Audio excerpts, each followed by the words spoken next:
বাংলাদেশ থেকে দেখা যাবে না আইপিএল।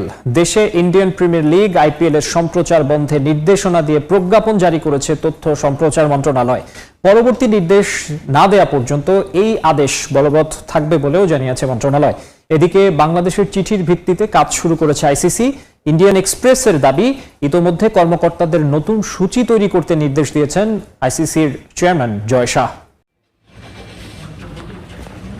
মোস্তাফিজকে আইপিএল থেকে বাদ দেওয়ার পর থেকেই ক্ষোভে ফুঁসছে দেশ।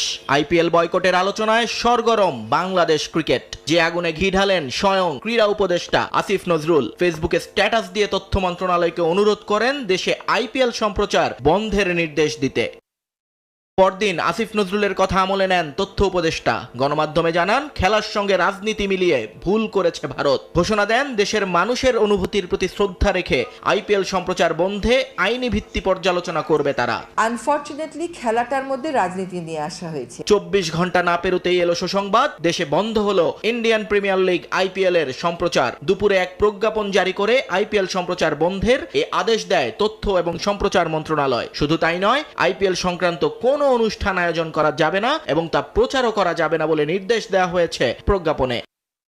এদিকে সুখবর আছে আরো একটা, যদিও সেটা এসেছে বর্ডারের ওপার থেকে। ভারতীয় গণমাধ্যম ইন্ডিয়ান এক্সপ্রেসের দাবি, নিরাপত্তার কারণ দেখিয়ে বাংলাদেশ ক্রিকেট দলের ভারতে যেতে না চাওয়ার বিষয়টা গুরুত্বের সঙ্গে নিয়েছে আইসিসি। সংস্থাটির চেয়ারম্যান একজন ভারতীয় নাগরিক এবং ক্ষমতাসীন দলের কেন্দ্রীয় মন্ত্রীর ছেলে হলেও জয় শাহকে এখন পক্ষেই পাবে বাংলাদেশ। কারণ আইসিসির আইন অনুযায়ী কোনো দেশের সরকার নিরাপত্তার কারণে ভিন্ন দেশে টিম পাঠাতে না চাইলে সেটাকে আমলে নিতে বাধ্য সংস্থাটি। এক্সপ্রেসের খবর, ইতোমধ্যে আইসিসির কর্মকর্তাদের বিশ্বকাপের নতুন সূচি করতে নির্দেশ দিয়েছেন জয় শাহ।